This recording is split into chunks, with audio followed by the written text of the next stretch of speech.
La cérémonie qui nous réunit ce jour revêt une importance capitale pour le devenir du monde portuaire et maritime du Sénégal. C'est donc un plaisir que j'éprouve de prendre la parole pour saluer les efforts conjugués de part et d'autre pour arriver à un document consensuel capable de refléter nos aspirations, mais surtout de mettre en cohérence notre système portuaire national. Dans un contexte multiport avec l'avènement des ports de Ndayane, Bargny Sendou et Dahonga, cette mise en cohérence est un passage obligé pour optimiser l'offre logistique et portuaire nationale et créer les conditions de complémentarité et de synergie de nos pôles portuaires. Mesdames, Messieurs, le port autonome de Dakar, fer de lance de cette stratégie nationale portuaire du Sénégal, doit travailler avec tous les démembrements du département, tous les acteurs pour repositionner notre place portuaire. Notre plan de repositionnement, lancé en février 2025, a fini de travailler à l'alignement des stratégies du port autonome de Dakar avec les objectifs nationaux de la transformation systémique orientée vers la vision 2050, dans le but de faire du port de Dakar un hub régional de référence. Cette feuille de route renforce ainsi notre approche qui vise à transformer le port de Dakar en un hub régional permettant d'attirer les investissements, d'optimiser les opérations portuaires et d'améliorer notre attractivité. D'ailleurs, c'est pour créer les conditions d'inclusion que le port autonome de Dakar a tenu les 12 et 13 août 2024, ici même à Saly, un atelier de consolidation de la stratégie nationale portuaire du Sénégal. L'option lors de ces journées de concertation était d'apporter tous ensemble nos contributions sur l'étude sur la stratégie nationale portuaire avant la restitution officielle du document qui nous réunit aujourd'hui. Nous sommes ressortis de cet atelier avec un document inclusif, consolidé, bonifié, mettant à l'aise tout le monde et surtout permettant d'aller de l'avant. Un document qui permettra d'écrire une nouvelle page de notre histoire maritime et portuaire. Le document qui sera restitué alors aux plus hautes autorités est désormais doté d'une approche novatrice afin de disposer d'une autorité portuaire forte pour une gestion et une exploitation optimale des plateformes portuaires, à l'instar des pays comme le Nigeria, le Ghana et le Maroc, pour ne citer que cela.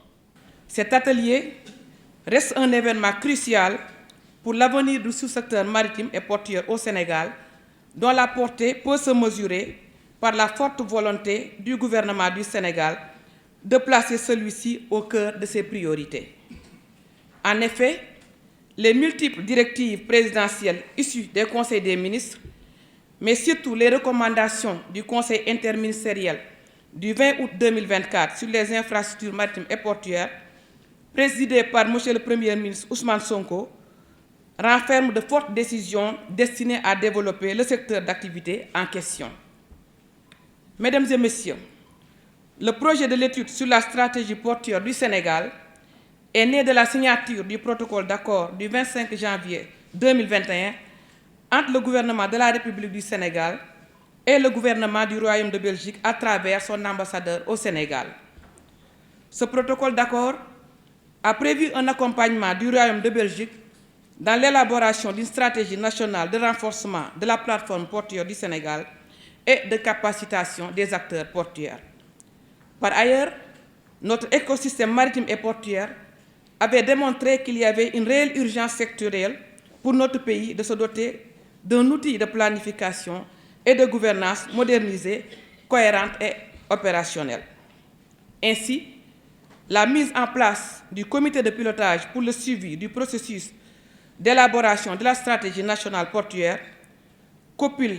SNP, par arrêté ministériel du 9 juillet 2021 à nos jours. Donc, depuis cet événement, le travail entamé dans la continuité et la persévérance a permis d'arriver à un consensus fort. Les changements institutionnels qui sont intervenus ont motivé une mise à jour opérée afin d'aligner la stratégie nationale portuaire sur les ambitions de notre gouvernement pour le sous-secteur portuaire et d'établir un ancrage sur la vision Sénégal 2050. Le décret numéro 2023-353 du 21 février 2023, confiant entre autres la gestion des ports publics du Sénégal à la Société nationale du port autonome de Dakar, la tenue du conseil interministériel précité, l'élaboration d'une lettre de politique sectorielle pour mon département et surtout l'adoption d'un nouveau référentiel de politique publique à travers l'agenda national de transformation Sénégal 2050 ont contribué à la consolidation de l'étude sur la stratégie portuaire dans une démarche inclusive. C'est le lieu de remercier tous ceux qui ont contribué à sa finalisation, mais aussi de féliciter le directeur général du port autonome de Dakar et l'ensemble de ses homologues dont le leadership combiné nous a permis d'atteindre les objectifs poursuivis et les résultats obtenus dans le cadre de l'aboutissement de ce processus. En effet, malgré des divergences de vues qui ne peuvent pas manquer et les débats contradictoires, ils ont pu œuvrer pour que le document renferme les orientations stratégiques de nos plus hautes autorités en matière de gouvernance maritime et portuaire afin d'aligner le Sénégal dans les standards internationaux. La mer offre la vie sur le monde. On ne peut pas sous-estimer la centralité d'une bonne stratégie nationale portuaire dans ce cadre. Et c'est pour ça aussi que le travail dont nous vivons une étape aujourd'hui, ce travail de fond qui repose sur des fondements solides est tellement important. Quand je parle de fondements solides, je parle d'un travail de recherche et de collecte de données de qualité, une exploration rigoureuse des impacts juridiques, sociaux, économiques et environnementaux des différents scénarios, une approche consultative, on l'a entendu, inclusive, qui tient compte des inputs et des expertises des différentes parties prenantes, qu'elles soient privées ou publiques. Je voudrais apporter un hommage particulier au travail du DG du PAD à ce titre, qui a vraiment su unir et ouvrir, j'ai envie de dire, les portes du PAD aux différents intervenants et avec grand succès, comme nous le voyons aujourd'hui. La présence si nombreuse des différentes parties prenantes ici témoigne de la réussite de cette approche. Je veux profiter aussi de l'occasion pour remercier toutes celles et tous ceux qui ont fait le déplacement, pour ce déplacement, mais aussi pour leur contribution dans les mois et les années qui ont précédé, mais aussi à l'avenir. Alors cette collecte objective de données, cette exploration des différents scénarios possibles et leurs impacts, cette approche consultative et inclusive sont absolument indispensables pour élaborer la base documentaire et analytique nécessaire pour que les autorités puissent faire des choix stratégiques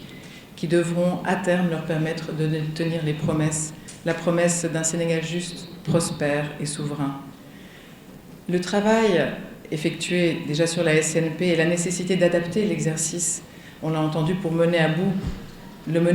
tenant compte des nouvelles priorités, est un des premiers sujets que nous avons abordé avec son Excellence le Premier ministre Ousmane Sonko lors de mon entrevue avec lui il y a un petit peu plus d'un an. Les bases avaient déjà été posées. Il s'agissait d'assurer que les informations collectées, que ces innombrables consultations effectuées et scénarios modélisés puissent être actualisés en fonction des nouvelles ambitions et des nouvelles priorités. La Belgique et les différents acteurs et intervenants présents ici aujourd'hui sont honorés d'avoir pu bénéficier de la confiance renouvelée des autorités et des partenaires sénégalais dans ce cadre.